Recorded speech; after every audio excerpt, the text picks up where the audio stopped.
ಹೆಣ್ಣು ಕೊಡೋಕ್ಕೆ ಯಾರಿಗಾನ ಕೇಳಬೇಕಾದ್ರೆ ಇವನು ಪಾಪ ಸಿನಿಮಾ ಹುಚ್ಚಿಟ್ಕೊಂಡು ಹಿಂಗೆ ಹೋಗ್ಬಿಟ್ಟವನೇ, ಇವನು ಏನಾಗ್ತಾನೆಲ್ಲ ಗೊತ್ತಿಲ್ಲ, ಅವನಿಗೆ ಜಮೀನು ಐತಲ್ಲ 2.5 ಎಕರೆ ನಮ್ಮದು, ಇವರಿಬ್ಬರಿಗೂ ಕೊಡಲ್ಲ, ಅವನು ಇವನಿಗೆ ಕೊಟ್ಬಿಡ್ತೀನಿ, ಪಾಪ ಇವನೇನೋ ಓದ್ಕೊಂಡಿಲ್ಲ. ಬಟ್ ದೇವ್ರು ನೋಡಿ ಸರ್, ಅವ್ರು ಇನ್ನೂ ಡಾಕ್ಟರ್ ಸರ್ಟಿಫಿಕೇಟ್ ತೊಗೊಳಕ್ಕೆ ಮುಂಚೆನೇ ನಾನು ದೊಡ್ಡ ಡೈರೆಕ್ಟ್ರಾಗಿ ಸಂಪಾದನೆ ಮಾಡಿಬಿಟ್ಟಿದ್ದೆ. ನಾನು ತಾಜ್ ಮಹಲ್ ಬಂದ್ಬಿಡ್ತು. ತಪ್ಪು ತಿಳ್ಕೊಂಡಿದ್ಯಾ, ನಾನು ದೇವಸ್ಥಾನಕ್ಕೆ ಹೋದರೆ ನನ್ನ ತಮ್ಮ ಹೇಳಿದ್ದು ಸರ್, ಈಗ ನಾನು ಫಸ್ಟ್ ಕೈ ಮುಗಿಬೇಕಾದ್ರೆ ನನಗೇನೋ ಮಾಡೋ ಅಂತ ಕೇಳಲ್ಲ, ನಮ್ಮ ಅಣ್ಣಂಗೆ ಒಳ್ಳೇದು ಮಾಡು ಅಂತ ಕೇಳ್ತೀನಿ ಅಂತ ಹೃದಯಗೆದ್ಬಿಟ್ಟ ಅವನು. ಖುಷಿಯಾಗಿದೆ ನಿನ್ನಿಂದಲೇ. ಚಂದ್ರು ಅವರ ಊರಿನ ಕಡೆ ಕೇಶವಾರದ ಕಡೆ ಹೋಗೋಣ. ನಾವು ಒಳ್ಳೆ ಟಿಫನ್ ಆಯಿತು. ಅಕ್ಷಯ ಟಿಫನ್ ಸೆಂಟ್ರು, ಕುಮಾರಣ್ಣ ಹೋಟ್ಲಲ್ಲಿ, ದೇವನಹಳ್ಳಿಲಿ. ಮುಂದೆ ಹೋಗೋಣ ಬನ್ನಿ. ಒಳ್ಳೆ 3 ಟಿಫನ್, ಸಿನಿಮಾ ಥರನೇ ಟಿಫನ್ ಹಾಕ್ಬಿಟ್ರಲ್ಲ ಸರ್ ನೀವು ಸಿನಿಮಾದವರು 3-4 ಟಿಫನ್ ಕೊಟ್ಬಿಟ್ಟು. ಇಲ್ಲ, ಅಲ್ಲಿ 3 ಥರ ಇಲ್ಲ, ಅಂದರೆ ಯಾರಿಗೇನು ಬೇಕೋ ಅದೇ ತಿಂತಾರೆ ಪಾಪ. ಅವರು ನಮ್ಮ ಮೇಲೆ ಕಾಳಜಿ, ಪ್ರೀತಿ. ಓಕೆ, ಕುಮಾರಣ್ಣಂಗೆ ಒಂಥರ ಬೆಳಗ್ಗೆ ಸಿನಿಮಾದ ಟಿಫನ್ ಟೈಮ್ ಇದೆ ಆಕ್ಚುಲಿ. 7 ವರ್ಷದ ಕಸ್ಟಮರು. ಓಕೆ, ನಾನು ಅವ್ರಿಗೆ ನಾನೇನು ಅಲ್ಲದೆ ಇದ್ದಾಗ, ಕಾಸು ಕಡಿಮೆ ಇದ್ದಾಗಲೂ ಕುಮಾರಣ್ಣ ಇಷ್ಟೇ ಇರೋದು ಅಂತೇಳಿ ಕೊಟ್ಟು ಹೋಗಿರೋ ಕಸ್ಟಮರ್ ನಾನು. ನಾನೆಲ್ಲವನ್ನೂ ಅವರು ನೋಡಿದ್ದಾರೆ, ಜರ್ನಿ ನೋಡಿದ್ದಾರೆ ಅವರು. ಹೌದು, 2005 ಅದು ಓಪನಿಂಗು. ಆ ಓಪನಿಂಗಲ್ಲಿ ಬಂದು ತಿಂಡಿ ತಿಂದಿದ್ದೀನಿ, ಪೂಜೆಯಲ್ಲಿ ಇದ್ದೀನಿ. 2005 ನೀವು ತಾಜ್ ಮಹಲ್ ಮಾಡಿಲ್ಲ? ಇನ್ನೂ ಮಾಡಿಲ್ಲ. ನಾನು ಅಷ್ಟೇ ಡೈರೆಕ್ಟರ್ ಅವಾಗ, ಅದೇ ಕೆಲಸ ಮಾಡ್ಕೊಂಡಿದ್ದೆ. ಸರ್ ರೈಟ್ರು ಇದೇ ದಾರಿಲಿ ಓಡಾಡ್ತಿದ್ದೆ, ಇಲ್ಲೇ ಇಳಿದು ಬಸ್ ಇಳಿದು ತಿಂಡಿ ತಿನ್ಕೊಂಡು. ಬೈಕ್ ಇತ್ತು ನಂದು ಅವಾಗ, ಊರಿಗೆ ಬಂದು ಹೋಗ್ತಿದ್ದೆ. ಓ, ನೀವು ಬೆಂಗಳೂರು ಟು ಊರು ಬೈಕ್ ದಿನ ಬೈಕಲ್ಲಿ ಎಷ್ಟು ಸತಿ ಹೋಗಿದ್ದೀನ ನಾನು. ಬಸ್ಸು ರೇರು, ಬೈಕ್ ತಗೊಂಡಾದ್ಮೇಲೆ ಬೈಕಲ್ಲೇ ಹೋಗಿ ಬೈಕಲ್ಲಿ ಬಂದ್ಬಿಡ್ತೀನಿ. ಈಗ ಎಷ್ಟಿಲ್ಲ, ಒಂದು ಅರ್ಧ ಗಂಟೆ ನಿಮ್ಮೂರು? ಒಂದು 20-25 ನಿಮಿಷ ಆಗುತ್ತೆ ಸರ್. ಸೂಪರ್. ಈಗ ನೀವು ತೋಟ ಮಾಡಿರೋದು ನಿಮ್ಮ ಊರ ಪಕ್ಕದಲ್ಲಿ? ನಮ್ಮೂರೇ ಸರ್, ಊರಲ್ಲೇ. ಅಂದರೆ ನಮ್ಮೂರಿಂದ ಒಂದು 2 ಕಿಲೋಮೀಟರ್ ಹಿಂದ್ಗಡೆ ನಮ್ಮ ಜಮೀನು ಇತ್ತಲ್ಲ, ನಮ್ಮ ಜಮೀನಿಂದ ಮುಂಚೆ ನಾನು ಮಾಡಿದ ಜಮೀನು ಪಕ್ಕನ ನಾವು ಫ್ಯೂಚರ್ನ ಇಟ್ಕೊಂಡೆ ಸರ್. ನಾವು ಯಾವತ್ತಿದ್ರು ಈ ಊರವರು, ನಾವು ಇಲ್ಲೇ ಇರಬೇಕು, ನಮ್ಮ ಬೇರೆ ಇಲ್ಲೇ ಇದೆ ಅನ್ನೋದ್ರಲ್ಲೇ. ನಾನೇನು ತೋಟ ಅಂತಂದರೆ ಏನೇನೋ ತೊಗೊಂಡು ಕಮರ್ಷಿಯಲೈಸ್ ಮಾಡಿಕೊಂಡು ಏನಲ್ಲ. ನನ್ನ ರಿಟೈರ್ಡ್ ಲೈಫು ಅಥವಾ ನನಗೆ ಏಜ್ ಆದಾಗ ಅಥವಾ ನನ್ನ ಮಕ್ಕಳು ಬಂದರೆ ಇಲ್ಲಿರಬೇಕು ಅನ್ನೋದ್ರಲ್ಲಿ ಮೂಲ ನೆಲೆ ಪ್ರತಿಯೊಬ್ಬರನ್ನು ಸೆಳೆಯುತ್ತೆ ಸರ್. ಅದು ಈಗ ಅಲ್ಲೋ ಇಲ್ಲಿ ಏನು ಅಂಬರೀಷ, ಗಂಗಾ, ರಾಜ ನಮಗೆಲ್ಲ ಏನಿದ್ರು, ಫಯಾಜು, ಫೈರೋಜು, ಸುಬ್ಬ ಏನಿದ್ರು, ಇಲ್ಲಿ ಇವ್ರಿಗೆಲ್ಲ ಭರವಸೆ ಕೊಟ್ಟು ಬಂದ್ವಿ ಸಂಪಾದನೆ ಮಾಡ್ಕೊಂಡು ಬಂದ್ಬಿಡ್ತೀವಿ ಅಂತ.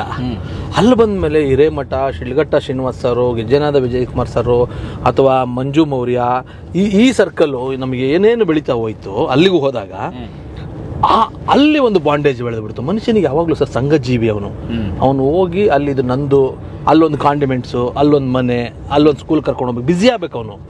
ಹೈಡ್ಲಾದ್ರೆ ಅವನ ಜೀವನ ಅಷ್ಟೇ. ಅಲ್ಲಿ ನಾವು ಹೋದಾಗ ಅಲ್ಲೊಂದು ಬದುಕು, ಆ ಬದುಕು ಕಟ್ಕೊಂಡು ಅದಕ್ಕೊಂದು ಅಟ್ಯಾಚ್ಮೆಂಟ್ ಆಗ್ಬಿಡ್ತೀವಿ ನಾವು ಆ ಏರಿಯಾಗೆ. ಈಗ ಶಿವನಹಳ್ಳಿ ಸ್ವಲ್ಪ ದಿನಗಳಂತ ನಾನು ಶಿವನಹಳ್ಳಿಗೆ ಅಟ್ಯಾಚ್ಮೆಂಟ್ ಆಗ್ಬಿಟ್ಟೆ.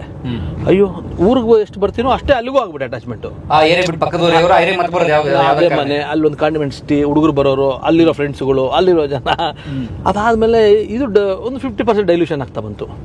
ಅಂದ್ರೆ ಇಲ್ಲಿಗೆ ಓಡಬರೋನು ಅಲ್ಲಿ ಇರಬಹುದು ಅಂತ ಆಯ್ತು ಕಾಲಕ್ರಮೇಣವಾಗಿ. ಇದು ನಿಮಗೆ ಹೇಳಬೇಕು ಪರಮ್ಜಿ, ನಮ್ಮ ಸ್ನೇಹಿತರು ನವೀನ್ ಕಿರಣ್ ಅಂತ ಇದ್ದಾರೆ.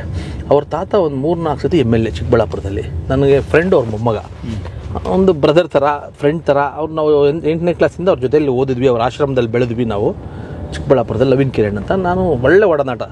ನನ್ನ ಬರ್ಡೇಗೆ 6 ಗಂಟೆಗೆ ಕೇಕ್ ಕಟ್ ಮಾಡಿಸಿ, ಅವ್ರ ಬರ್ಡೇಗೆ 6 ಗಂಟೆಗೆ ಕೇಕ್ ಕಟ್ ಮಾಡಿಸ್ತೀವಿ. ಈ ಥರದ್ದೊಂದು ಸ್ನೇಹ. ಆ್ಯಕ್ಚುಲಿ ಚಿಕ್ಕಬಳ್ಳಾಪುರದ MLA ಕ್ಯಾಂಡಿಡೇಟ್ ಅವರು. ಒಂದು 2-3 ಸತಿ ನಿಂತರು ಅವರು. ಇಲ್ಲಿ ಒಂದು 10 ಸೋತಿದ್ದಾರೆ. ಸೊ ಅವ್ರ ತಾತ 3-4 ಸತಿ MLA ಚಿಕ್ಕಬಳ್ಳಾಪುರದಲ್ಲಿ. ಈ ತಾತ ನಾನು ನೋಡಿದ್ದೆ ಅವ್ರು ನವೀನ್ ಕಿರಣ್ ಅವ್ರ ಒಡನಾಟದಲ್ಲಿ. 90ರ ನಂತರ ಆ ಫಿಟ್ನೆಸ್ ವಿಶ್ವೇಶ್ವರಯ್ಯ ಅವರಿದ್ದಂಗೆ ಇದ್ರು, ಏಜ್ ಆಗಿತ್ತು. ನಾವು ತಾತನ ಭಾಳ ಕರಿತಿದ್ವಿ. ತಾತ MLA ಆ ಕಾಲಕ್ಕೆ, ಟಾಟಾ ಎಸ್ಟೇಟ್ ಕಾರು ಎಲ್ಲ. ಇದನ್ನೇನಕ್ಕೆ ಕೊಂಡಪ್ಪ ಅಂತ ಬರೋರು ಹಾಸ್ಟೆಲ್ಗೆ ಅಲ್ಲಿ ತಾತನ ಜೊತೆ. ಸರ್ ಆವಾಗ ಚಿಕ್ಕಬಳ್ಳಾಪುರದಲ್ಲಿ ಜಕ್ಕಲ್ ಮಡುಗು ಅಂತ ಒಂದು ಡ್ಯಾಮ್ ಇದೆ, ಅದೊಂದು ಪೂಜೆ ಆಗುತ್ತೆ. ಇದು ಮಾತಾಡ್ತಾರೆ, ಪ್ರತೀತಿ ಹೇಳ್ತೀನಿ. ವಿಶ್ವೇಶ್ವರಯ್ಯನವರು ನಾನು ಯಾವಾಗಲೂ ಅವ್ರ ಮನೆ ನೋಡೋದು ನನಗೆ ಭಾಳ ಖುಷಿ. ಕಂದವಾರ ಬಾಗಿಲು ಅಂತಿದೆ, ಅಲ್ಲಿ ವಿಶ್ವೇಶ್ವರಯ್ಯವ್ರ ಮನೆ ಇದೆ. ಮುದ್ದೇನಹಳ್ಳಿ ಪಕ್ಕದೇ, ನಾವು ನಡ್ಕೊಂಡು ಹೋದ್ರೆ ಸಿಗುತ್ತೆ ಕಂದವಾರ ಬಾಗಿಲಿಂದ. ನಾನು ಅಲ್ಲಿ ಹಾಸ್ಟೆಲಲ್ಲಿದ್ದೆ, PUC ಓದುವಾಗೆಲ್ಲ ಒಂದು ರೂಮ್ ಮಾಡ್ಕೊಂಡಿದ್ವಿ ಅಲ್ಲೆಲ್ಲ. ಆ ಜಾಗದ ಮೇಲೆ ವಿಶೇಷ ನನಗೆ ಪ್ರೀತಿ. ಮುದ್ದೇನಹಳ್ಳಿಗೆ ಹೋಗೋದು, ವಿಶ್ವೇಶ್ವರಯ್ಯ ಸರ್ ಅವ್ರ ಮನೆ ನೋಡೋದು, ಕಂದವಾರ ಬಾಗಿಲು ಅವ್ರು ಓದಿ ಸ್ಕೂಲ್ ನೋಡೋದು, ಜೂನಿಯರ್ ಕಾಲೇಜ್ ನೋಡೋದು, ಅಲ್ಲೋ ಗ್ರೌಂಡಲ್ಲಿ ಆಟ ಆಡೋದು. ಇಲ್ಲೆಲ್ಲ ವಿಶ್ವೇಶ್ವರಯ್ಯ ಸರ್ ನಡೆದಿದ್ದಾರೆ, ಅವರು ಅಂಥ ಮಹಾನ್ ಭಾವ ಇಲ್ಲಿ ಓಡಾಡಿದ ಜಾಗ ಅನ್ನೋ ಫೀಲ್ ಮಾಡ್ಕೊಳ್ತಿದ್ದೆ ನಾನು ಯಾವಾಗಲೂ. ಅವರೆಲ್ಲ ಓಡಾಡಿದ ಜಾಗ ಇದು ಅಂತ. ಆವಾಗ ಅಲ್ಲಿನ ಜನ ಏಜ್ ಆಗಿರೋರು ಇದ್ದರು. ಆಗ ನಾನು 8th ಸ್ಟ್ಯಾಂಡರ್ಡ್ ಹೇಳ್ತಾ ಇದ್ದೀನಿ ಸರ್. ಏನು ಹೇಳೋರು ಗೊತ್ತಾ ಸರ್, ಅವರು ವಿಶ್ವೇಶ್ವರಯ್ಯನವರಿಗೆ ತುಂಬ ಪ್ರೀತಿ ಇತ್ತಂತೆ ಚಿಕ್ಕಬಳ್ಳಾಪುರದ ಮೇಲೆ. ಚಿಕ್ಕಬಳ್ಳಾಪುರದಲ್ಲಿ ಎಷ್ಟೋ ಜನ ಅಂದ್ಕೊಳ್ತಾರೆ ಏನಂತ, ಚಿಕ್ಕಬಳ್ಳಾಪುರದಲ್ಲಿ ಅವರು ದೇವರಾಗಲಿಲ್ಲ, ಅವರು ಮಂಡ್ಯ ಮೈಸೂರಿಗೆ ದೇವರಾದರು ಅನ್ನೋದು ಎಷ್ಟೋ ಆಗ ಏಜ್ ಆಗಿರೋರು ಅಂದ್ಕೊಳ್ಳೋರು. ಈಗ ನೋಡಿ ಅಲ್ಲೆಲ್ಲ ಮನೆ ಮನೆಗೂ ಫೋಟೋ ಇಟ್ಕೊಂಡಿದ್ದಾರೆ ವಿಶ್ವೇಶ್ವರಯ್ಯ ಸರ್ದು ಮನೆ ಮನೆಗೂ ಫೋಟೋ ನಮಗೆ ಅಲ್ಲಿ ಮೈಸೂರು ಬೆಲ್ಟಲ್ಲಿದೆ. ಇಲ್ಲಿ ನಮ್ಮೂರಲ್ಲಿ ಹುಟ್ಟಿದ್ರು ನಮ್ಮೂರಿಗೆ ಏನೂ ಮಾಡಲಿಲ್ಲ ಅನ್ನೋ ಕೊರಗು ಕೆಲವ್ರದ್ದಿದೆ. ಆದರೆ ಅವರು ಇಡೀ ಪ್ರಪಂಚಕ್ಕೆ ಅವರು ಮಾಡಿರೋದು ಇವತ್ತಿನ ಜನ್ರೇಷನ್ಗೆ ಅರ್ಥ ಆಗ್ತಿದೆ. ಅದು ಬೇರೆ ವಿಚಾರ, ಅದು ಆಮೇಲೆ ಮಾತಾಡ್ತೀನಿ. ಅವ್ರ ಸಾಧನೆ ದೊಡ್ಡದು, ಭಾರತ ರತ್ನ ಅದು. ಆದರೆ ಕೆಲವ್ರದ್ದು ನನಗೆ ಆಗ ಆ ವಯಸ್ಸಲ್ಲಿ ಕೇಳಿರೋದು ನಿಮ್ಗೆ ಹೇಳಬೇಕು. ವಿಶ್ವೇಶ್ವರಯ್ಯ ಅವರು ಕರಿಯರ್ ಅಂತೆ ಸರ್, ಈ ಸಿ ವಿ ವೆಂಕಟರಾಯಪ್ಪ ಸರ್ನ, ಕೊಂಡಪ್ಪ ಅವ್ರನ್ನ, ಅವ್ರ ಸ್ನೇಹಿತರುಗಳಿದ್ದಲ್ಲ ಕೆಲವರು ಯಂಗ್ಸ್ಟರ್ಸ್. ಆವಾಗ ಅವ್ರಿಗೆ ಬೆಂಗಳೂರಿಗೆ ಬಂದಾಗ ಕರಿಯೋರಂತೆ, ನಾನೇನಾದರೂ ನಮ್ಮ ಊರಿಗೆ ಮಾಡಬೇಕು, ನಾನು ಹುಟ್ಟಿದ ಊರು, ಬನ್ನಿರಿ ಒಂದು ಡ್ಯಾಮ್ ಮಾಡೋಣ, ಏನು ಬೇಕು ನಿಮಗೆ ಬನ್ನಿ ಅಂತ ಕರಿಯೋರಂತೆ. ಆಗ ಹೆವಿ ರೈನ್ಸು, ಮಳೆ. ಅವಾಗ ಏನನ್ನೋರಂತೆ ಅಂದರೆ, ಈ ತಿಕ್ಕಲೈನವ್ರಿಗೆ ಬುದ್ಧಿ ಇಲ್ಲ, ಈ ಮಳೆಗಳಿಗೆ ನಾವು ತಡ್ಕೊಳಕ್ಕಾಯ್ತಿಲ್ಲ, ಡ್ಯಾಮ್ ಬೇರೆ ಕಟ್ತಾನಂತೆ ಇಲ್ಲಿ ತಿಕ್ಲೈವರು ಅನ್ನೋರಂತೆ. ಆಗ ಗೊತ್ತಿಲ್ಲ ನೋಡಿ ಹೆಂಗೆ ಆಗ್ತದೆ ಅಂತ. ಆಮೇಲೆ ವಿಶ್ವೇಶ್ವರಯ್ಯ ಸರ್ ಇಲ್ಲಪ್ಪ ಫ್ಯೂಚರ್ಗೋಸ್ಕರ ಬನ್ನಿ ಅಂತ ಕರೆದಾಗ ಹೋಗೋರಂತ ಇವರು. ಆವಾಗ ಟೈಮ್ ಸೆನ್ಸ್ ನೋಡಿ, ಅಗೇನ್ ಟೈಮ್ ಸೆನ್ಸ್ ಬಗ್ಗೆ ಬರ್ತೀನಿ. ವಿಶ್ವೇಶ್ವರಯ್ಯ ಅವರು ಟೈಮ್ ಕೊಟ್ಟು ಇವ್ರಿಗೆ ನಮ್ಮ ಚಿಕ್ಕಬಳ್ಳಾಪುರ ಜನ ಅಂತ ಕಾಯ್ತಾ ಇರೋರಂತೆ. ಯಾವಾಗಲೂ ಇವರು ಅರ್ಧ ಗಂಟೆ 1 hour ಲೇಟಾಗಿ ಹೋಗೋರಂತೆ. ಅವರ ಕೆರಿಯರಲ್ಲಿ ಯಾರಿಗಾದ್ರೂ ಕಾದಿದ್ದಾರೆ ಪರವಾಗಿಲ್ಲ ಅಂತ ಕಾದಿರೋದು ನಾನು 100 ಜನ ಅಂತೇಳಿ 1 hour ಅವ್ರು ಮಿಸ್ ಮಾಡ್ಕೊಂಡ್ಬಂದ್ರು, ಕೋಪ ಬಂದರು, ಕಾದು ಕೂತಿರೋರಂತೆ. ಎಗೇನ್ ಅಂಡ್ ಅಗೇನ್ ಇವ್ರು ಅದೇ ಟೈಮ್ ಸೆನ್ಸು, ಮಿಸ್ಟೇಕು, ನಾಳೆ ಬರ್ತೀನಿ ಅಂತಂದ್ರೆ ಹೋಗ್ತಾನೆ ಇರಲಿಲ್ವಂತೆ ಇವರೆಲ್ಲ ಏನಾದ್ರು ಕೇಳೋದಕ್ಕೆ. ಆಮೇಲೆ ಯಾವಾಗಲೂ ನಮ್ಮ ಕಡೆ ಹಿತ್ತಲ ಗಿಡ ಮದ್ದಲ್ಲ ಅನ್ನೋ ಥರದಲ್ಲಿ ಅವರು ಆ ಕಾಲಕ್ಕೇನೆ ಬಿಟ್ಟರಂತೆ ಅದನ್ನು, ಆಯ್ತು ಬಿಟ್ಟಾಕಿ ನಿಮ್ಮ ಮನೆ ಬರ ಅಂತ. ಇದು ನಮ್ಮ ಪ್ರತೀತಿ ಇದೆ. ಹಿರಿಯರು ನನಗೆ 8th ಸ್ಟ್ಯಾಂಡರ್ಡಲ್ಲಿ ಹೇಳೋರು, ವಿಶ್ವೇಶ್ವರಯ್ಯ ಅವರು ನಮ್ಮ ಮೇಲೆ ಕಾಳಜಿ ಇಟ್ಟಿದ್ರು, ನಾವು ಬಳಸ್ಕೊಳ್ಳಿಲ್ಲ ಅಷ್ಟೇ ಅಂತಂದರೆ. ಯಾವಾಗ್ಲೂ ಎಷ್ಟ ಭಾರತ ರತ್ನನೂ ಕೂಡ ಆ ಹುಟ್ಟಿದ ಜಾಗ ಬಳಸ್ಕೊಳ್ಳಲ್ಲ. ಇದು ಅವರೊಬ್ಬರಿಗೆ ಅಂಥ ಮಹಾನ್ ಭಾವರಿಗೆ ಆಗಿದೆ. ಅಂದರೆ ಪ್ರತಿ ಹಳ್ಳಿಯಲ್ಲೂ ಸಾಧಕರಿರ್ತಾರೆ. ಈ ಅವರು ಫಾರ್ ಎಕ್ಸಾಂಪಲ್ ನಮ್ಮೂರಲ್ಲಿ ಒಬ್ಬರು KS ಆಫೀಸರ್ ಇದ್ದಾರೆ, ಅವ್ರು ರಿಟೈರ್ಡ್ ಆಗಿ ಬೆಂಗಳೂರಲ್ಲಿದ್ದಾರೆ.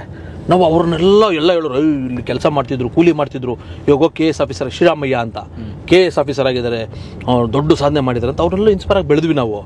ಸರ್ ಬೆಳೆದಾಗ ಅವ್ರಿಗೂ ಊರ ಮೇಲೆ ಕಾಳಜಿ ಇತ್ತು, ಅವ್ರಿಗೂ ಊರ ಮೇಲೆ ಕಾಳಜಿ ಇರುತ್ತೆ. ಬಟ್ ಆವಾಗಿನ ಮೆಂಟಾಲಿಟಿ, ಅವ್ರ ಮೆಂಟಾಲಿಟಿ, ಇವ್ರ ಮೆಂಟಾಲಿಟಿ ಕರೆಕ್ಟಾಗಿ ಕೆಲಸಗಳಿಗೆ ತೊಗೋಬೇಕು ಅನ್ನೋ ಸಿಂಕ್ ಆಗಲ್ಲ. ಅವ್ರು ಬ್ಯುಸಿಯಲ್ಲಿ ಅವ್ರು ಇರ್ತಾರೆ. ರಿಟೈರ್ಡ್ ಆದಮೇಲೆ ಅನಿಸುತ್ತೆ ಇವರು ಹೋಗಿರಲ್ಲ, ಅವರು ಹೋಗಿರಲ್ಲ, ಎಲ್ಲೋ ಒಂದು ಸಣ್ಣ ಗ್ಯಾಪಲ್ಲಿ ಅಥವಾ ಯಾವುದೋ ಚುಚ್ಚ ಮಾತುಗಳಲ್ಲಿ ಅವರು ಕೂಡ ಬಿಟ್ಬಿಟ್ಟಿರ್ತಾರೆ. ನಾನು ನಮ್ಮೂರು ಒಂದು ಎಕ್ಸಾಂಪಲ್ ಹೇಳ್ತಾ ಇದ್ದೀನಿ, ವಿಶ್ವೇಶ್ವರಯ್ಯ ಸರ್ದ ಎಕ್ಸಾಂಪಲ್ ಹೇಳ್ತಾ ಇದ್ದೀನಿ. ಎಲ್ಲ ಊರಲ್ಲೂ ಕೂಡ ಸಾಧಕರಿಗೆ ತನ್ನ ಊರಿಗೆ ಏನೋ ಮಾಡಬೇಕು ಅಂತ ಇರುತ್ತೆ. ನಮ್ಮ ಆ ಹಳ್ಳಿಯವರ ಸರ್ಕಮ್ಸ್ಟೆನ್ಸಸ್ಸು ಅಥವಾ ಇವರವರ ಕಮ್ಯುನಿಕೇಷನ್ಸು ಅಥವಾ ಹೋಗಾದ್ಮೇಲೆ ಅಲ್ಲಿ ಅವರ ಬ್ಯುಸಿ ಶೆಡ್ಯೂಲಲ್ಲಿ ಈ ಕಡೆ ಬರೋಕ್ಕಾಗದೆ ಎಲ್ಲ ಕಡೆ ಮಿಸ್ ಆಗಿರುತ್ತೆ. ಈ ಮುಖೇನ ನಾನು ಒಂದು ಮಾತು ಹೇಳೋದೇನೆಂದರೆ ಸರ್, ಪ್ರತಿಯೊಬ್ಬರು ಕೂಡ ಪ್ರತಿ ಹಳ್ಳಿಗೂ ಒಂದು ಒಡನಾಟ ಇಟ್ಕೊಂಡ್ರೆ ಅವರು ಚೆನ್ನಾಗಿರ್ತಾರೆ. ಆ ಒಡನಾಟದ ಜೊತೆ ಆ ಹಳ್ಳಿನೂ ಇಂಪ್ರೂವ್ ಆಗುತ್ತೆ. ಕರೆಕ್ಟ್. ಈ ಗ್ಯಾಪನ್ನು ಮಾಡ್ಕೊಳ್ಳದೆ ಹಳ್ಳಿ ಜೊತೆ ಒಡನಾಟ, ಈ ಸಾಧನೆ ಮಾಡಿ ಎಲ್ಲ ಹಳ್ಳಿಗಳಲ್ಲೂ ಸಾಧನೆ ಮಾಡಿದ್ದಾರೆ. ಅಮೆರಿಕಾದಲ್ಲಿ ಇರ್ತಾರೆ, ಕೆನಡಾದಲ್ಲಿ ಇರ್ತಾರೆ, ಭಾರತ ರತ್ನಗಳಾಗಿದ್ದಾರೆ, ಏನೋ ಮಿನಿಸ್ಟರ್ ಆಗಿದ್ದಾರೆ, MLA ಆಗಿದೆ, ಎಲ್ಲ ಊರಿಂದ ಹೋಗಿರ್ತಾರೆ, ಎಲ್ಲ ಹಳ್ಳಿಯಿಂದನೇ ಎಲ್ಲ ಹೋಗಿ ಆಗಿರೋದು. ಅವ್ರನ್ನ ಹಳ್ಳಿ ಬೆಳೆಸ್ಕೋಬೇಕು. ಅವರು ಕೂಡ ಒಂದು ಎಗೈನ್ ತಿರುಗಿ ನೋಡಿದ್ರೆ ನನ್ನ ಹಳ್ಳಿ ಅಂತ ಅವ್ರಿಗೂ ಓಟದಲ್ಲಿ ಓಡ್ತಾ ಇರ್ತೀವಿ. ನಾನು ಸರ್ ಬೆಂಗಳೂರಿಗೆ ಹೋಗ್ಬಿಟ್ರೆ, ಶೂಟಿಂಗ್ ಸ್ಟಾರ್ಟ್ ಆಗ್ಬಿಟ್ರೆ ನಮ್ಮಪ್ಪ ಕೇಳ್ಕೊಂಡ್ರು ಬರೋಕ್ಕಾಗಲ್ಲ. ನಮ್ಮ ಕಮಿಟ್ಮೆಂಟ್ಸು, ಉಪೇಂದ್ರ ಸರ್ ಕರೀತಾ ಇರ್ತಾರೆ, ಶಿವಣ್ಣ ಸರ್ಗೇನೋ ಕಾಸ್ಟ್ಯೂಮ್ ಹೇಳ್ತಿರ್ತೀವಿ, ಇಲ್ಲಿ ತಂದೆಯವ್ರು ಬಾ ಅಂತಿರ್ತಾರೆ, ಸುದೀಪ್ ಸರ್ಗೇನೋ ರೀಡಿಂಗ್ ಕೊಡ್ತಿರ್ತೀವಿ. ಅಂದರೆ ನಮ್ಮ ಅನಿವಾರ್ಯತೆಗಳು ಬದುಕು ಕಟ್ಕೊಳ್ಳೋದ್ರಲ್ಲಿ ನಮ್ಮನ್ನು ನಂಬಿಕೊಂಡಿರೋ ಜನ, ಇನ್ವೆಸ್ಟರ್ಸು, ಇಲ್ಲಿ ನಾವು ಕಳೆದೋಗ್ಬಿಡ್ತೀವಿ. ಸೊ ಈ ಗ್ಯಾಪಲ್ಲಿ ಕೂಡ ಇದನ್ನೂ ಒಂದು ಶೆಡ್ಯೂಲ್ ಥರ ಮಾಡಿಕೊಂಡು ಹಳ್ಳಿ ಕಡೆ ಪ್ರತಿಯೊಬ್ಬರೂ ಕೂಡ ಫೋಕಸ್ ಮಾಡಿದ್ದೇ ಆದರೆ ಖಂಡಿತವಾಗ್ಲೂ ಗಾಂಧೀಜಿಯವ್ರ ಕನಸಿತ್ತಲ್ಲ ಸರ್, ಏನು ಪ್ರತಿ ಗ್ರಾಮ ಸ್ವರಾಜ್ಯ ಅದು ಖಂಡಿತ ಆಗುತ್ತೆ ಸರ್, ಖಂಡಿತ ಆಗುತ್ತೆ. ನೋಡಿ ನಿಮ್ಮ ಕಥೆಯಲ್ಲಿ ನಿಮ್ಮ ಮೊದಲ ಸಿನಿಮಾ ತಾಜ್ ಮಹಲ್ ಗಮನಿಸಿದಾಗ ಈ ವಿಚಾರಗಳು ತಂದಿದ್ದೀರಿ. ನೋಡಿ ನಿಮ್ಮ ತಾಜ್ ಮಹಲ್ ಸಿನಿಮಾ ಕೂಡ ಅದೊಂದು ಪ್ರೇಮ ಕಥೆ ಅಂತ ಫೀಲ್ ಆದ್ರೂ ಕೂಡ ಆಕ್ಚುಲಿ ನೀವು ಅದ್ರಲ್ಲಿ ಏನ್ ಮಾಡಿದ್ದೀರಿ ಹೇಳಿ, ತಂದೆ ತಾಯಿನ ಆಕ್ಚುಲಿ ಸೆಂಟ್ರಲ್ ಇಟ್ಟಿದ್ದೀರಿ. ಅದು ಬಹಳ ಜನಕ್ಕೆ ಅಬ್ಸರ್ವ್ ಮಾಡ್ತಾರೋ ಇಲ್ಲೋ ಗೊತ್ತಿಲ್ಲ. ಆ ಹುಡುಗ ಪ್ರೀತಿ ಪ್ರೇಮ ಅಂತ ಒದ್ದಾಡೋ ವಯಸ್ಸಲ್ಲಿ ಕೊನೆಗೆ ಸಫರ್ ಆಗಿದ್ದು ಯಾರು ಹೇಳಿ, ಕೊನೆಗೆ ಆ ತಂದೆ ತಾಯಿದು. ಸೊ ಏನು ನೀವು ನಿಮ್ಮ ಹಳ್ಳಿ ಮೂಲದ ಕಥೆನ ಅದು ಅಥವಾ ಹೇಗೆ ಇದೇ ಕಥೆ ಮಾಡಬೇಕು ಅಂತ ಯಾಕೆ ಅನ್ಕೊಂಡ್ರೆ, ಅಥವಾ ಬರ್ದಿದ್ದೆ ಅದೊಂದೇ ಕಥೆನ ನೀವು? ಸರ್ ಇಲ್ಲ, ಆ್ಯಕ್ಚುಲಿ ಪ್ರತಿಯೊಬ್ಬ ನಿರ್ದೇಶಕರಿಗೂ ಕೂಡ ನಾವು ಏನೇ ಅದ್ಭುತಗಳನ್ನ ಕ್ರಿಯೇಟ್ ಮಾಡಿದ್ರೂ ಕೂಡ ಅವರ ಮಾನಸಿಕ ಸ್ಥಿಮಿತದ ಸುತ್ತೂನೇ ಕಥೆಗಳಿಗೆ ಸಾಧ್ಯ. ಈಗ ನಾನೇನು ಆ ಥರದಷ್ಟೇ ಕಥೆಗಳು ಮಾಡೋಕ್ಕೆ ಸಾಧ್ಯ. ನಾನು ಕಬ್ಜಾ ಮಾಡ್ಬೋದು, ಅಥವಾ ಇನ್ನೊಂದು ಕಬ್ಜಾನ ಅಲ್ಲದೆ ಇನ್ನೊಂದು ಯಾವುದೋ ದೊಡ್ಡ ಸೂಪರ್ ಹಿಟ್ ಸಿನಿಮಾ ಮಾಡ್ಬೋದು, ಸ್ಟೈಲಿಶ್ ಮೇಕಿಂಗ್ ಮಾಡ್ಬೋದು, ಹಾಲಿವುಡ್ ಸಿನಿಮಾ ಮಾಡ್ಬೋದು. ಆದರೆ ನನ್ನ ಬ್ರೈನ್ ಎಲ್ಲಿಗೆ ಹೋಗುತ್ತೆ ಅಂದರೆ ಸರ್, ರಪ್ಪನ್ನು ನಾನು ಬೆಳೆದಿದ್ದ ಆಲೋಚನೆ ಮಾಡುತ್ತೆ. ನೀವೇನೋ ಒಂದು ಹೇಳ್ತೀರಾ ನಿಮ್ಮ ಊಹೆ ಮೇಲೆ ಡಿಸ್ಕಷನಲ್ಲಿ, ನಾನು ಟಕ್ಕನ್ನು ನಾನು ನೋಡಿದ್ದನ್ನು ಊಹೆ ಮಾಡ್ಕೊಳ್ತೀನಿ. ಕರೆಕ್ಟ್. ನಾನು ನಡೆದಿದ್ದನ್ನು, ಅನುಭವಿಸಿದ್ದನ್ನು, ಓದಿದ್ದನ್ನು, ಇದನ್ನೇ ನನ್ನ ಬ್ರೈನ್ ತಗೊಳುತ್ತೆ. ಹಾಗಾಗಿ ತಾಜ್ ಮಹಲ್ ಅನ್ನೋದು ಒಂದಷ್ಟು ರಿಯಲಿಸ್ಟಿಕ್ ನಡೀಲೇಬೇಕು ಅಂತಲ್ಲ, ಒಂದಷ್ಟು ರಿಯಲಿಸ್ಟಿಕ್ ನಾನು ನೋಡಿದ್ದು, ಕೇಳಿದ್ದು, ಮಾಡಿದ್ದು, ಅನುಭವಿಸ್ಕೊಂಡಿರೋದನ್ನ ಒಂದಷ್ಟು ಸಿನಿಮಾಗಳನ್ನು ಅಂದರೆ ಈ ಸೀನ್ಗಳನ್ನು ಅಲ್ಲಿ ಹಾಕಿದ್ದೀನಿ. ನನ್ನ ತಂದೆ ತಾಯಿ ನನಗೆ ಹೆಂಗೆ ಪ್ರೀತಿ, ಅವ್ರು ನನ್ನ ಹೆಂಗೆ ಪುಷ್ ಮಾಡ್ತಿದ್ರು ಅನ್ನೋದನ್ನು ಈ ತಾಜ್ ಮಹಲಲ್ಲಿ ನೋಡ್ಬೋದು, ಮೈಲಾರಿಲಿ ನೋಡ್ಬೋದು, ಚಾರ್ಮಿನಾರಲ್ಲಿ ನೋಡ್ಬೋದು. ಸೊ ಎಷ್ಟೋ ಜನ ಅಂತಾರೆ ಚಂದ್ರು ಅಂತಂದರೆ, ಮೊನ್ನೆ ನಾನು ಯಾವುದೋ ಒಂದು ಇಂಟರ್ವ್ಯೂ ನೋಡ್ತಿದ್ದೆ, ಒಂದು ಹುಡುಗ ಹಳ್ಳಿಯಿಂದ ಕಷ್ಟಪಟ್ಟು ಓದಿ ಬರ್ತಾನೆ, ಅದಾದಮೇಲೆ ಅವನು ಓದಿ ಸಕ್ಸಸ್ ಆಗದೆ ಲವ್ ಸಿಗುತ್ತೆ, ಫೇಲ್ಯೂರ್ ಆಗ್ತಾನೆ ಅಥವಾ ಸಕ್ಸಸ್ ಆಗ್ತಾನೆ, ಆಮೇಲೆ ಅವನು ಊರಿಗೆ ಹೋಗ್ತಾನೆ ಅಂತ ಕೇಳ್ತಾರೆ. ಒಂದಷ್ಟು ಜನ ದೊಡ್ಡ ದೊಡ್ಡ ಬರಹಗಾರ ಇರ್ತಾರೆ, ಯಾರಿದು ಅಂದರೆ ಆರ್ ಚಂದ್ರು ಅಂತಾರೆ. ನನಗೆ ಖುಷಿ ಆಯ್ತಾರೆ, ಪ್ರೌಡಾಗಿ ಫೀಲ್ ಅದೇ. ಒಂದು ಹುಡುಗ ನೆಗೆಟಿವ್ ಅಂತ ತಗೊಳ್ಳಿಲ್ಲ, ನಾನು ತಗೊಳ್ಳಲ್ಲ. ಅವ್ನು ಅಲ್ವಾ, ಒಂದು ಹುಡುಗ ಕಷ್ಟಪಟ್ಟು ಊರಿಂದ ಬರ್ತಾನೆ, ಅವ್ನು ಸಾಧನೆ ಮಾಡಿದ್ಮೇಲೆ ತನ್ನ ಊರಿಗೆ ಹೋಗ್ತಾನೆ ಅಂದರೆ ಅವ್ರೇನು ನೆಗೆಟಿವ್ ಅಲ್ವಲ್ಲ ಅದು. ಕೇಳೋರ್ಗೆ ಅದೇನು ಫನ್ ಅಂತ ಅನ್ಸ್ಬೋದು. ನನಗೆ ಯಾರೇ ಕರೆಕ್ಟ್ ನಾನು ಊರ ಬಗ್ಗೆ ಇವರು ಹೇಳ್ತಾರೆ ಅಂದರೆ ಅರ್ಥ ಮಾಡ್ಕೊಂಡ್ಬಿಟ್ಟಿರಲ್ಲ ನನ್ನ ಅಂತ. ಸೊ ಅದು ಹಂಗೆ ಪ್ರತಿಯೊಬ್ಬ ಅವ್ರವ್ರ ಪ್ರಕಾರ ಇದೆ ಸರ್ ಅವ್ರು ಸಿನಿಮಾ ಮಾಡೋ, ಅವ್ರ ಮೆಂಟಾಲಿಟಿ ಪ್ರಕಾರ ಎಲ್ಲರೂ ಸಿನಿಮಾ ಮಾಡೋದು. ಹಿಟ್ಟುಗಳು ಫ್ಲಾಪ್ಗಳು ಆಗ್ತಿರ್ತವೆ ನಾವು ಹೇಳ್ದಾಗೆ. ಅದಾದ್ಮೇಲೆ ನನಗೆ ಅಪ್ ಟು 11 ಸಿನಿಮಾವರೆಗೂ ಏನು ಎಲ್ಲಿವರೆಗೂ ಐ ಲವ್ ಯು ಸಿನಿಮಾವರೆಗೂ ಆದಮೇಲೆ ಕಬ್ಜಾಗ ಅನಿಸಿತ್ತು ಸರ್ ನಂಗೆ. ಆಮೇಲೆ ನಾನೇನೋ ಬೇರೆ ಮಾಡಬೇಕು ಅಂತ ಅನ್ನಿಸ್ತು ಸರ್. ನನ್ನ ಎಲ್ಲ ಸಿನಿಮಾಗಳು ಒಂದು ನಾನು ಅನುಭವಿಸಿದ್ದು, ಅಥವಾ ಒಂದು ನಾನು ನೋಡಿದ್ದು, ಒಂದು ನಾನು ಕೇಳಿದ್ದು, ಇದನ್ನಿಷ್ಟೇ ಕಟ್ಕೊಂಡು ಬರ್ತಿದ್ದೆ ನಾನು. ಇದನ್ನು ಮಾತ್ರ ನಾನು ಕ್ಯಾರಿ ಮಾಡ್ಕೊಂಡು ಬರ್ತಿದ್ದಿದ್ದೆ ಯಾವಾಗ್ಲೂ. ನನಗೆ ಆಮೇಲೆ ಐ ಲವ್ ಯು ಸಿನಿಮಾ ಆದಮೇಲೆ ಅನ್ನಿಸ್ತು, ಇಲ್ಲ ಒಂದು ಮೇಕಿಂಗ್ ಸಿನಿಮಾ ಮಾಡಬೇಕು, ನಾನು ಎಕ್ಸ್ಟ್ರಾರ್ಡಿನರಿ ಮೇಕಿಂಗ್ ಸಿನಿಮಾ ಮಾಡಬೇಕು ಅಂತ ಅನ್ನಿಸ್ತು. ಸರ್ ಇಲ್ಲಿ ನಮ್ಮ ತಮ್ಮಂದು ಆಸ್ಪತ್ರೆ ಇದೆ, ಹೆಂಗೆ ನೋಡ್ಕೊಂಡು ಹೋಗೋದು. ನನ್ನ ತಮ್ಮ ಡಾಕ್ಟ್ರು, ಬ್ರದರ್ ಹಿಂಗೆ ತಿರ್ಸ್ಕೊಳ್ಳಿ, ಅಲ್ಲಿ ಸುವಿಕ್ಷಾ ಆಸ್ಪತ್ರೆ ಅಂತ ನನ್ನ ತಮ್ಮಂದು ಆಸ್ಪತ್ರೆ ಇದೆ, ನೋಡ್ಕೊಂಡು ಹೋಗೋಣ. ಎರಡನೇ ತಮ್ಮ ಡಾಕ್ಟರ್ ಹೇಳಿದ್ನಲ್ವಾ, ನಮ್ಮ 3 ಜನಗಳಿಗೆ ಹೆಲ್ಪ್ ಆಗ. ಅವನು ಹಾಸ್ಟೆಲಲ್ಲಿ ಸರ್ಜನ್ನು, ಸೂಪರ್ ಸ್ಪೆಷಲಿಸ್ಟು ಹಾಸ್ಟೆಲಲ್ಲಿ. ಆದರೂ ಅವ್ನು ನರ್ಸಿಂಗ್ ಹೋಮ್ ಮಾಡೋದು ಏನಕ್ಕೆ ಇಲ್ಲಿ ಉದ್ದೇಶ ಅಂದರೆ, ಇಲ್ಲಿ ಇಡೀ ಶಿಡ್ಲಘಟ್ಟ ನಮ್ಮ ಸುತ್ತಮುತ್ತ ಎಲ್ಲ ಫೇಮಸ್. ಅವನು ಡೈಲಿ ಅವರು ಅವ್ರ ವೈಫು ಇಲ್ಲಿ 3-4 ಅವರ್ ಅಲ್ಲಿ ಮುಗಿಸ್ಕೊಂಡ್ಬಂದು ಇಲ್ಲಿ ಇರ್ತಾರೆ ಅವರು.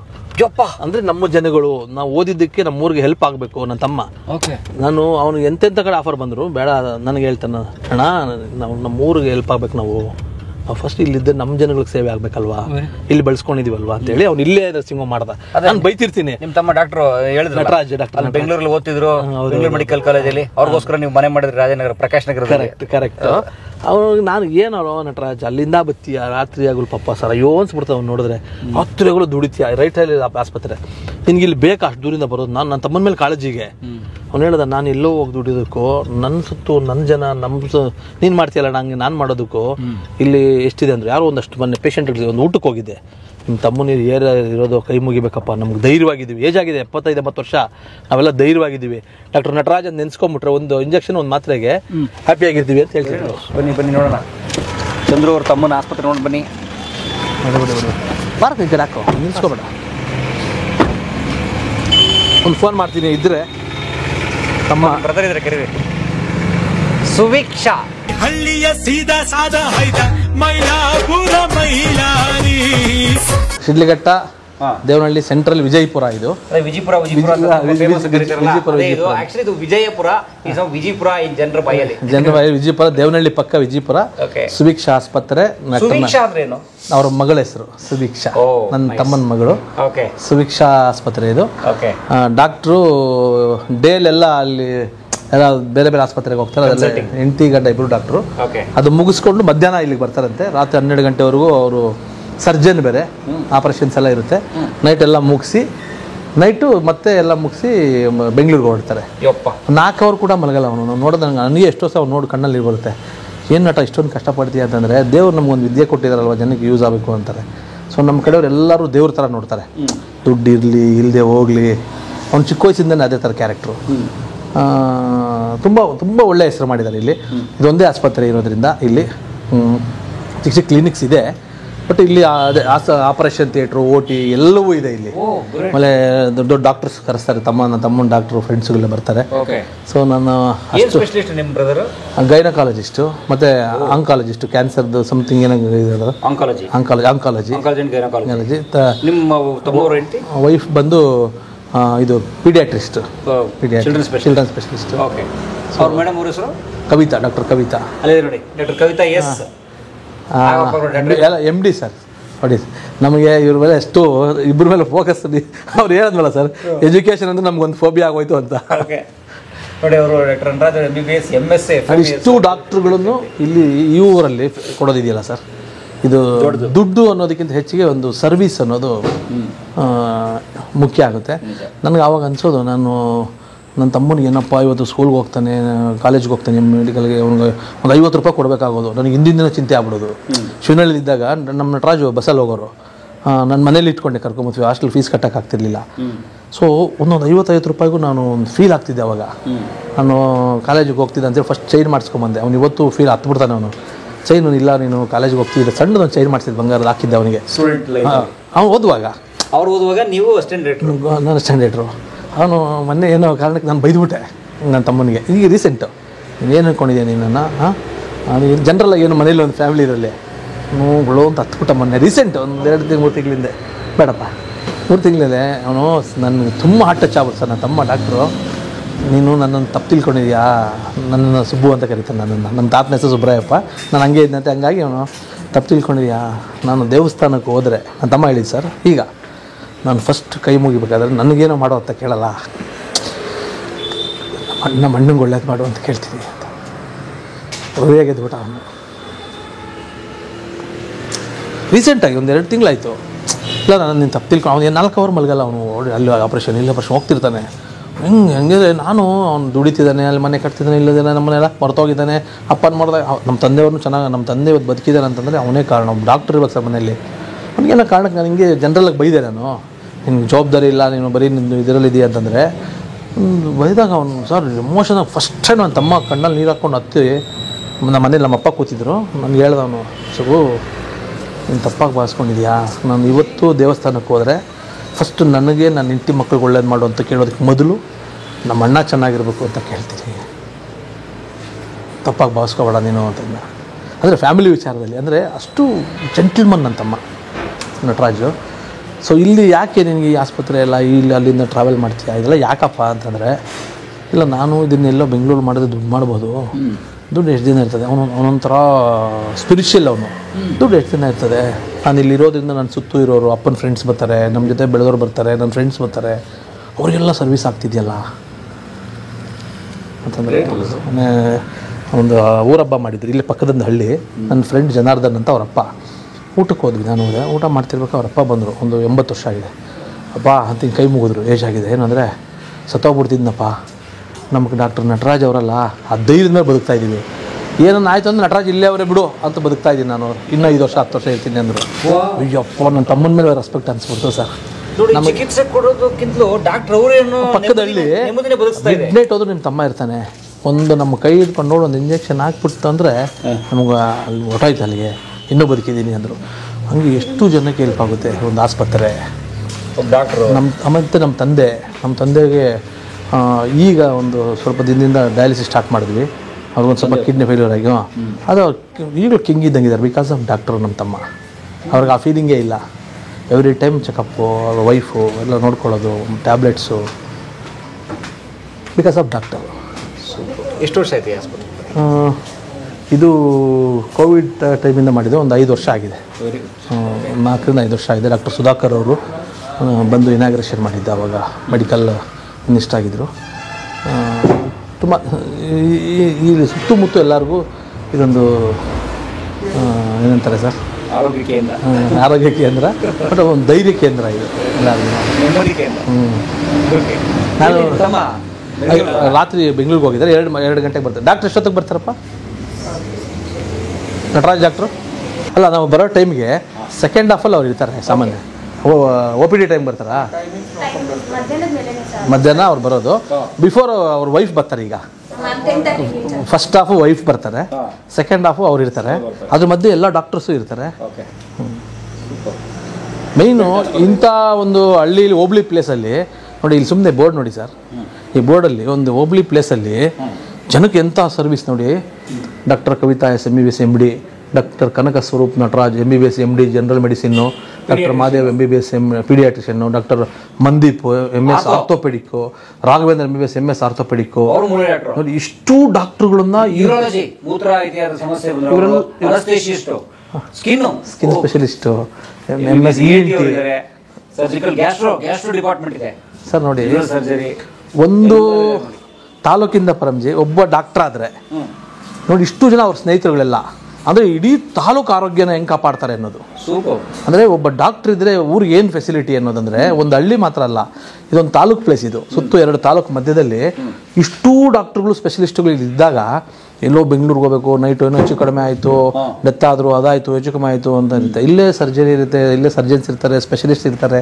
ಅವಾಗ ಇಡೀ ತಾಲೂಕು ಒಂದು ಆರೋಗ್ಯವಾಗಿರುತ್ತೆ. ಆಮೇಲೆ ಕೆಲವು ಸಲ ಗೋಲ್ಡನ್ ಅವರ್ ಅಂತಾರಲ್ಲ, ಏನೋ ಎಮರ್ಜೆನ್ಸಿ ಆಗ್ಬಿಡುತ್ತೆ, ಈಗ ಇಲ್ಲಿಂದ ಬೆಂಗಳೂರು ಶಿಫ್ಟ್ ಮಾಡ್ಬೇಕಾದ್ರೆ 1 ಅವರ್ ಗೋಲ್ಡನ್ ಅವರ್ ಸಮಸ್ಯೆ ಆದಾಗ ಬರೀ ಒಂದು 10 ನಿಮಿಷಕ್ಕೆ ಇಲ್ಲಿ ಬಂದ್ಬಿಡ್ತಾರೆ. ಸೊ ಇಮಿಡಿಯೇಟ್ ಚಿಕಿತ್ಸೆ ಸಿಕ್ಬಿಟ್ರೆ ಜೀವ ಉಳಿದ್ಬಿಡುತ್ತೆ. ಜೀವಕ್ಕೆ ಎಷ್ಟು ಕೋಟಿ ಬೆಲೆ ಕಟ್ಬೋದು ಅಲ್ವಾ ಸರ್? ಬೆಲೆ ಕಟ್ಟಕ್ಕೆ ಆಗದೆ ಇರೋ ಅಮೂಲ್ಯವಾದ ಜೀವ ನಮ್ದು. ಆಮೇಲೆ ನೋಡಿ ಇಲ್ಲಿ ತುಂಬಾ ಖುಷಿಯಾಗಿದ್ದು, ಇಲ್ಲೊಂದು ಸೈಕಿಯಾಟ್ರಿಸ್ಟ್ ಕೂಡ ಇದ್ದಾರೆ, ಮನಃಶಾಸ್ತ್ರಜ್ಞರು ಕೂಡ ಇದ್ದಾರೆ, ಮನೋತಜ್ಞರು ಕೂಡ ಇದ್ದಾರೆ, MBBS. ಗ್ರೇಟ್. ಲ್ಯಾಪ್ರೋಸ್ಕೋಪಿ ಎಲ್ಲ ಮಾಡ್ತಾರೆ ನೋಡಿ, ಲ್ಯಾಪ್ರೋಸ್ಕೋಪಿ ಎಲ್ಲ ಮಾಡ್ತಾರಲ್ಲ ಅದರದ್ದು. Great, super sir. Doctor Nataraj R MBBS MS FMAS. Okay. ಚಿಕ್ಕುಳಿದಾಗ ಆಸ್ಪತ್ರೆಗೆ ಹೋದಾಗ ಬರೀ ಅದನ್ನ ಹೋಗ್ತಾ ಇದ್ವಿ, MBBS FMAS ಇಂಥದ್ದು ಹೋಗ್ತಾ ಇದ್ವಿ. Very good, all the best. Thank you. ಅಮ್ಮ ಟಿಫನ್ ಎಲ್ಲ ಆಯ್ತಮ್ಮ, ಥ್ಯಾಂಕ್ ಯು. ಇಲ್ಲ ಊರಿಗೆ ಹೋಗ್ತಾ ಇದ್ದೀವಿ, ಥ್ಯಾಂಕ್ ಯು. ಫೋನ್ ಮಾಡಿದೆ, ಮೋಸ್ಟ್ಲಿ ಬ್ಯುಸಿ ಇರ್ಬೋದು, ರಾತ್ರಿ ಲೇಟಾಗಿ ಹೋದ್ರಂತೆ. ತೊಂದರೆ ಇಲ್ಲ, ನಾವು ಹೊರಟಿರ್ತೀವಿ. ಪೇಷಂಟ್ ಬಂದು ನೋಡಿ ಬೆಳಗ್ಗೆ. ಬೆಳಗ್ಗೆ ನೋಡಿ 8 ಗಂಟೆ ಸರ್, ಮಗುಗೆ ಹುಷಾರಿಲ್ಲ ನೋಡಿ, ಬಂದರು ಪಟ್ ಅಂತ ಇಲ್ಲಿ ಡಾಕ್ಟ್ರ್ ಇರ್ತಾರೆ. ಇವೆಲ್ಲ ಎಷ್ಟು ಅಲ್ವಾ ಸರ್? ನನಗೊಂದು ಪ್ರೌಡ್ ಅಂತ ಅನ್ಸುತ್ತೆ. ನಾವು ಆವಾಗ ಅಷ್ಟು ಕಷ್ಟಪಟ್ಟರು ಕೂಡ ನಮ್ಮ ತಂದೆಗೆ ಒಂದು ಪ್ರೌಡ್ ನೋಡಿ, ಡಾಕ್ಟರ್ ಆಗಬೇಕು, ಇಂಜಿನಿಯರ್ ಆಗಬೇಕು ಅಂತ ಅವಾಗ ಕಷ್ಟಪಟ್ಟು ನಮ್ಮನ್ನು ಓದಿಸಿದಾರಲ್ಲ ಸರ್, ಸೈಕಲ್ ಮೇಲೆ ಕೂರಿಸ್ಕೊಂಡು ಹೋಗೋರು ನೋಡಿ. ಈಗ ಒಂದು 25-30 ವರ್ಷಗಳ ನಂತರ ಪ್ರತಿಫಲ ನೋಡಿ ಯಾವ ರೀತಿ. 2 ಎಕರೆ ಒಣಭೂಮಿ, ಅದನ್ನ ಇಟ್ಕೊಂಡೆ ಆದರೆ ಮನಸ್ಸು ಮಾಡಬೇಕು ಒಟ್ಟು. ಹಾಂ ಸರ್, ಏನಿಲ್ಲ ಸರ್, ನಾವು ಫಸ್ಟ್ ಅಂದ್ಕೋಬೇಕು ನೋಡಿ. ನಮ್ಮ ತಂದೆಯವ್ರಿಗೆ ಏನು ಗೊತ್ತಿಲ್ಲ, ಅದೇನಕ್ಕೆ ಅಂದ್ಕೊಂಡ್ರೆ ಗೊತ್ತಿಲ್ಲ, ಡಾಕ್ಟರ್ ಮಾಡಬೇಕು, ಇಂಜಿನಿಯರ್ ಮಾಡಬೇಕು ಅಂತ ಅಂದ್ಕೊಂಡ್ರು. ನಾನು ಆಗಬೇಕು ಅಂದ್ಕೊಂಡ್ರು, ತಮ್ಮನಾದ್ರೂ ಆಗ್ಬಿಟ್ಟ. ಇನ್ನೊಬ್ಬ ಇದ್ದಾನೆ, ಅವನು ಅಷ್ಟೇ MTech ಮಾಡಿದ್ದಾನೆ. ಅವನು ಒಂಥರ ಸ್ಪೆಷಲಿಸ್ಟ್. ಅವನೊಂಥರ ಸ್ಪೆಷಲಿಸ್ಟ್. 3 ಮಕ್ಕಳುಗಳು ಕಿಲಾಡಿಗಳು. ಒಂದು ರೂಮ್ ಮಾಡಿದ್ದೇನೆ. ಇನ್ನು ನನ್ನ ತಮ್ಮನಿಗೆ ನಾನು ಹಾಸ್ಟೆಲ್ ಫೀಸು ಹಂಚೋಕ್ಕಾಗ್ತಿಲ್ಲ, ಇನ್ನೊಬ್ಬ ತಮ್ಮ ಬೇರೆ ಬಂದ, ಮತ್ತು ಅಕ್ಕ, ಇವೆಲ್ಲ ಕಷ್ಟ ಆಗ್ತಿತ್ತು. ಅದಕ್ಕೆ ಎಲ್ಲರೂ ಒಂದೇ ಥರ ಸೇರಿಸ್ಕೊಂಬಿಟ್ಟೆ, ಜವಾಬ್ದಾರಿ ತೊಗೊಂಡೆ. ಅಲ್ಲಿ ತೊಗೊಂಡು ನಮ್ಮ ಅಪ್ಪನಿಗೂ ಬರ್ಡನ್ ಕಮ್ಮಿ ಆಯಿತು. ಯಾವಾಗ ಟೆನ್ಷನ್ ಹಾಕ್ಕೊಳ್ಳೋರು. ಒಬ್ಬ ದೊಡ್ಡ ಮಗನಾಗಿ ನಾನು ಈ ಬರ್ಡನ್ನು ನಾನು ಕ್ಯಾರಿ ಮಾಡಿಕೊಂಡೆ. ಸೊ ಮೇ ಬಿ ಈ ಬರ್ಡನ್ನು ನನಗೊಂದು ಆಪರ್ಚುನಿಟಿ. ಈ ಆಪರ್ಚುನಿಟಿ ಬರದೇ ಹೋಗಿದರೆ ನಾನು ಸಿನಿಮಾ ಅದು ಇದು ಅಲ್ಲಿ ಇಲ್ಲಿ ತಿರುಗಿ ಹುಡುಗರು ಪಡಗರು ಅಂತ ನನ್ನ ಡೈವಿಯೇಷನ್ ಹೆಂಗೆ ಹೋಗಿರೋದು ಗೊತ್ತಿಲ್ಲ. ಈಗ ನನಗೆ ಆ ಚಿಕ್ಕ ವಯಸ್ಸಿಗೆ ನನಗೆ ಜವಾಬ್ದಾರಿ ಬಂದ್ಬಿಡ್ತು. ನನ್ನನ್ನು ನಂಬ್ಕೊಂಡು ಫ್ಯಾಮಿಲಿ ಇದೆ. ಬೆಳಗ್ಗೆ ನನ್ನ ತಮ್ಮ ಫೀಸ್ ಕೇಳ್ತಾನೆ, ಬೆಳಗ್ಗೆ ನನ್ನ ತಮ್ಮ ಬಸ್ ಚಾರ್ಜ್ ಕೇಳ್ತಾನೆ. ಒಂದು ಪಾಪ ನಿಂತ್ಕೊಂಡು ಅಣ್ಣ ಅನ್ನೋಕ್ಕೆ ಮುಂಚೆ ನಾನೇ 50 ರೂಪಾಯಿ ಇಟ್ಬಿಟ್ಟಿರ್ತಿದ್ದೆ ನಮ್ಮ ಡಾಕ್ಟ್ರಿಗೆ.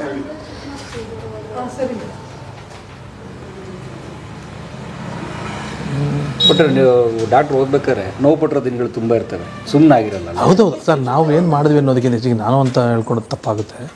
ಮೀನ್ ಅವನು ಸರ್ ಓದಿದ್ದ ಅವನಲ್ವ ಸರ್, ಡಾಕ್ಟರು ಮೈನು ಕಷ್ಟಪಟ್ಟು ಫ್ರೀ ಸೀಟ್ ತೊಗೊಂಡು ಆಮೇಲೆ ಎಲ್ಲ ಅಹಮದಾಬಾದ್ಗೆ ಹೋದ, ಅಲ್ಲೇನೋ ಸ್ಪೆಷಲೈಸೇಷನ್ ಮಾಡ್ದ, ಮತ್ತು MD ಮಾಡಕ್ಕೆ ಹುಬ್ಳಿಗೆ ಹೋದ, ಅಲ್ಲಿ ಒಂದು ಸ್ಪೆಷಲೈಸೇಷನ್ ಮಾಡ್ಕೊಂಡ. ಅಂದರೆ ಎಲ್ಲ ಕಡೆ ತನ್ನ ಎಲ್ಲವನ್ನೂ ತ್ಯಾಗ ಮಾಡ್ಕೊಂಡು ನಮ್ಮದು ಎಂಟ್ರ್ ಮನೇಲಿದ್ದ, PUC ನಮ್ಮ ರಿಲೇಟಿವ್ ಮನೇಲಿ ಅಲ್ಲಿದ್ದ. ಅಂದರೆ ಎಲ್ಲವೂ ನಾನೇನೋ ಫೀಸ್ ಬಸ್ ಚಾರ್ಜ್ ಕೊಟ್ಬಿಟ್ಟೆ ಅಂತ ದೊಡ್ಡದಾಗಿ ಹೇಳ್ಕೊಳೋದಲ್ಲ. ಅವರು ಓದಿದ್ದಿದೆಯಲ್ಲ ಸರ್, ಅದು ಅವಂದು ಅದೆಲ್ಲ ಎಲ್ಲ ಸರ್. ನಮಗೆ ನಮ್ಮ ತಂದೆಯವರು ಡಾಕ್ಟ್ರ್ ಮಾಡಬೇಕು ಅಂದ್ಕೊಂಡಿದ್ದು ಫಸ್ಟ್ ಸ್ಟೆಪ್ಪು. ಅವನು ಚೆನ್ನಾಗಿ ಓದಿದ್ದು ಅವನ ಸ್ಟ್ರೆಂತು. ಆಮೇಲೆ ನೋಡಿ ಇದು ಅದು ಮೆರಿಟ್ ಸೀಟು ಎಲ್ಲವೂ ಮೆರಿಟ್ ಸೀಟೇ ಸರ್. ಅವನು ಹುಬ್ಳಿಯಲ್ಲಿ MS ಏನೋ ಮಾಡಬೇಕಿತ್ತು, 2 ಲಕ್ಷ ಏನೋ ಕಟ್ಟಬೇಕಿತ್ತು. ನಾನು ಅವಾಗ ಒಂದು ಸ್ವಲ್ಪ ಅಸಿಸ್ಟೆಂಟಿಂದ ಅಸೋಸಿಯೇಟ್ ರೇಂಜಿಗೆ ಬಂದಿದ್ದೆ ಸರ್. ನೀವು ನಂಬಲ್ಲ, ಆ 2 ಲಕ್ಷ ಅವಾಗ ನಾನು ಹಂಚಿದೆ ಸರ್. ಆ ಕಾಲದಲ್ಲಿ ನಾನು 2 ಲಕ್ಷ ಹಂಚೋದಕ್ಕೆ ಎಷ್ಟು ವರ್ಷದಿಂದ? 25 ವರ್ಷದಿಂದ MS ನಮ್ಮ ತಮ್ಮ MS ಮಾಡೋಕ್ಕೆ ಅವಾಗ ಫೀಸು ಅದೆಲ್ಲ ಒಂದು 2 ಲಕ್ಷ ರೂಪಾಯಿ ಕಟ್ಟಬೇಕಿತ್ತು. ಆ ಒಂಟು ಆ ಟೈಮ್ ಇತ್ತಲ್ಲ ಸರ್, ಅದು ಆ ಪೇನ್ ನನಗೊಬ್ಬನಿಗೆ ಗೊತ್ತಿದೆ. ಬಂದು ಕೇಳ ನನ್ನ ತಮ್ಮ 2 ಲಕ್ಷಕ್ಕೆ ಒಂದೊಂದು, ಅದಕ್ಕೆ ಅವ್ರು ಮೊನ್ನೆ ಕಣ್ಣೀರು ಹಾಕ್ಕೊಂಡು ಪ್ರತಿದಿನ ನಾನು ದೇವರಲ್ಲಿ ನಮ್ಮ ಅಣ್ಣಂಗೆ ಒಳ್ಳೇದಾಗಲಿ ಅಂತ ಕೇಳ್ತೀನಿ ಅಂದಲ್ಲ. ಆ ಟೈಮಲ್ಲಿ ನಾನು ಎಲ್ಲವನ್ನೂ ಬಿಟ್ಟು ನಮ್ಮ ತಮ್ಮಂಗೆ ಹೆಂಗೆ 2 ಲಕ್ಷ ಹಿಂಗೆ ಹಂಚ್ಬೇಕು ಅಂತೇಳಿ ಅಲ್ಲಿ 10,000 ಇಲ್ಲಿ 10,000 ಕೂಡಿಟ್ಟಿದ್ದು ಸಾಲ, ಮತ್ತು ನಾನು ಒಂದಷ್ಟು ಬಿಸ್ನೆಸ್ ಮಾಡ್ತಿದ್ದಲ್ಲ, ಆ ಬಿಸ್ನೆಸ್ಸಲ್ಲಿ ಬರೋ ರೊಟೇಷನ್ನು ಅಂತೂ ಇಂತೂ ವಂಚಿ ಕೊಟ್ಬಿಟ್ವಿ. ಅವನು ಆಯಿತು, ಅವನು ಕಷ್ಟಪಟ್ಟು ಓದ್ಕೊಬಂದ ಸರ್. ನನಗೆ ಒಂದಿತ್ತು ಪರಮ್ಜಿ, ನನ್ನ ತಮ್ಮ ಸಖತ್ತಾಗಿ ಓದ್ತಾನೆ, ಡಾಕ್ಟ್ರ್ ಆಗಿಬಿಟ್ಮೇಲೆ ನನಗೇನಿಲ್ಲ, ಒಂದು ಆಸ್ಪತ್ರೆಯಲ್ಲಿ ಈ ಥರ ನಾನು ಹಿಂಗೆ ಕುತ್ಕೊಂಡಿದ್ದರೆ ದುಡ್ಡು ಬತ್ತಾಡ್ತದೆ ಸ್ವೇರ್ ನಾನು ಫೀಲ್ ಮಾಡಿದ್ದೆ. ಅವ್ನು ದೊಡ್ಡ ಡಾಕ್ಟ್ರ್ ಆಗ್ತಾನೆ, ನಾನು ಅವಾಗ ಡಾಕ್ಟ್ರ್ ಆಸ್ಪತ್ರೆಯಲ್ಲಿ ಇರ್ತೀನಿ, ನನ್ನ ಜೀವನ ನಡೆದೋಗ್ಬಿಡ್ತದೆ. ಇಲ್ಲೆಲ್ಲ ಡೈರೆಕ್ಟ್ರ್ ಆಗೋಕ್ಕಾಗಲ್ಲ. ಅವನದು ಆಸ್ಪತ್ರೆ ನೋಡ್ಕೊಂಬಿಡ್ಬೋದು ನಾವು, ಅವ್ನು ದುಡ್ಡು ದುಡಿತಾನೆ, ಇಲ್ಲ ಅವನ ಹತ್ರ ಒಂದು ಬೋರ್ ಹಾಕ್ಸ್ಕೊಂಬಿಟ್ರೆ ಜಮೀನು. ತಂದೆ ಎಲ್ಲರಿಗೂ ಹೇಳೋರು, ಅವ್ನು ಡಾಕ್ಟ್ರ್ ಆಗ್ಬಿಟ್ಟ, ಇವ್ನು ಇಂಜಿನಿಯರ್ ಆಗ್ಬಿಟ್ಟ, ಹೆಣ್ಣು ಕೊಡೋಕ್ಕೆ ಯಾರಿಗಾನ ಕೇಳಬೇಕಾದ್ರೆ ಇವನು ಪಾಪ ಸಿನಿಮಾ ಹುಚ್ಚಿಟ್ಕೊಂಡು ಹಿಂಗೆ ಹೋಗ್ಬಿಟ್ಟವನೇ, ಇವನು ಏನಾಗ್ತಾನೆಲ್ಲ ಗೊತ್ತಿಲ್ಲ, ಅವನಿಗೆ ಜಮೀನು ಐತಲ್ಲ 2.5 ಎಕರೆ ನಮ್ಮದು, ಇವರಿಬ್ಬರಿಗೂ ಕೊಡಲ್ಲ, ಅವನು ಇವನಿಗೆ ಕೊಟ್ಬಿಡ್ತೀನಿ, ಪಾಪ ಇವನೇನೋ ಓದ್ಕೊಂಡಿಲ್ಲ. ನೋಡ್ರ ಇವ್ರು ಊರಿಗೆ ಬರೋರು ತಮ್ಮಂದ್ರಿಬ್ರು, ಊರಿಗೆ ಬಂದಾಗ ನೋಡಪ್ಪ ನಿಮ್ಮ ಅಣ್ಣ ಹತ್ರ ಜಮೀನು ಕೇಳಬಾರ್ದಪ್ಪ, ಇದು ಅವನಿಗೆ ಅಂತ ಅವಾಗೇ ಕಮಿಟ್ ಮಾಡಿಸೋರು ಇಬ್ಬರ ಹತ್ರನೂ. ಅಂದರೆ ನೀವೇನು ಆಗಲ್ಲ ಅಂತ. ಆದರೆ ಇದು ಹೇಳಕ್ಕೆ ಬಂದೆ ಏನಂದರೆ, ನನ್ನ ತಮ್ಮ ಚೆನ್ನಾಗಿ ಓದಿ 1 ಲಕ್ಷ ಕೊಡ್ತಾನೆ, ಅವನು 1 ಲಕ್ಷ ಹೋಗಿ ಕೊಡ್ತಾನೆ, ಬೋರ್ ಹಾಕ್ಸಿ ನಾನು ಆವಾಗ ಚೆನ್ನಾಗಿ ಆಗ್ತೀವಿ, ಅಲ್ಲಿವರೆಗೂ ಇವ್ರನ್ನ ಚೆನ್ನಾಗಿ ಮಾಡೋಣ ಅಂತ ನಾನು ದುಡ್ದಿದ್ದು. ಬಟ್ ದೇವ್ರು ನೋಡಿ ಸರ್, ಎಲ್ಲರೂ ಅನೆಸ್ಟಿಯಲ್ಲಿದ್ವಿ, ಅವರು ಇಲ್ಲೊಂದ್ಸಲ ನಾವು ಇಲ್ಲೊಂದ್ಸಲ. ಮತ್ತು ಅವರಿನ್ನೂ ಡಾಕ್ಟರ್ ಸರ್ಟಿಫಿಕೇಟ್ ತೊಗೊಳಕ್ಕೆ ಮುಂಚೆನೇ ನಾನು ದೊಡ್ಡ ಡೈರೆಕ್ಟ್ರಾಗಿ ಸಂಪಾದನೆ ಮಾಡಿಬಿಟ್ಟಿದ್ದೆ. ನಾನು ಬಂದ್ಬಿಡ್ತು. ತಮ್ಮ ಡಾಕ್ಟ್ರಾಗಿ ಅಲ್ಲಿ ಇಲ್ಲಿ ಇದೆಲ್ಲ ಮಾಡ್ತಾರೆ ಸರ್, MS ಎಲ್ಲ ಮಾಡಿಕೊಂಡು ಇನ್ನೂ ಓದ್ತಾ ಇನ್ನೂ ಓದಿ ಅವ್ನು ಸ್ಟೇ ಫಂಡ್ ಬರೋಷ್ಟೊತ್ತಿಗೆ ಮತ್ತು ನಾನೇ ದುಡಿಯಂಗೆ ಆಗ್ಬಿಟ್ಟಿದ್ದೆ. ಅಂದರೆ ಅದು ದೇವ್ರು ಕೊಟ್ಟ ಆಪರ್ಚುನಿಟಿ ಆನೆಸ್ಟಿಗೆ. ಆಮೇಲೆ ಸೂಪರ್ ಡೂಪರ್ ಹಿಟ್ ಆಗ್ಬಿಟ್ಟಿತ್ತಲ್ಲ. ನೀನೆಂದು ನನ್ನವನು, ನಾನೆಂದು ನಿನ್ನವಳು. ಕಲಾ ಮಾಧ್ಯಮದ ಎಲ್ಲಾ ಎಪಿಸೋಡುಗಳು ನಿಮಗೆ ಸಿಗಬೇಕು ಅಂತಂದ್ರೆ ಕಲಾ ಮಾಧ್ಯಮ ಯೂಟ್ಯೂಬ್ ಚಾನೆಲ್ನ ಸಬ್ಸ್ಕ್ರೈಬ್ ಮಾಡಿ, ಬೆಲ್ ಐಕಾನ್ನ ಕ್ಲಿಕ್ ಮಾಡಿ, ತಪ್ಪದೇ ಮಾಡಿ. ಈ ವಿಡಿಯೋ ನೋಡಿದ್ದಕ್ಕೆ ನಿಮಗೆ ತುಂಬ ಧನ್ಯವಾದಗಳು. ಪುಸ್ತಕಗಳನ್ನ ಓದು ಮನಸ್ಸನ್ನು ಅರಳಿಸುತ್ತೆ, ಬುದ್ಧಿಯನ್ನು ಚುರುಕು ಮಾಡುತ್ತೆ, ಕಾಣದ ಹೊಸ ಲೋಕವನ್ನು ಪರಿಚಯಿಸುತ್ತೆ. ಹಾಗಾಗಿ ಓದುವ ಸಂಸ್ಕೃತಿ ಹೆಚ್ಚಾಗ್ಲಿ. ಧನ್ಯವಾದ.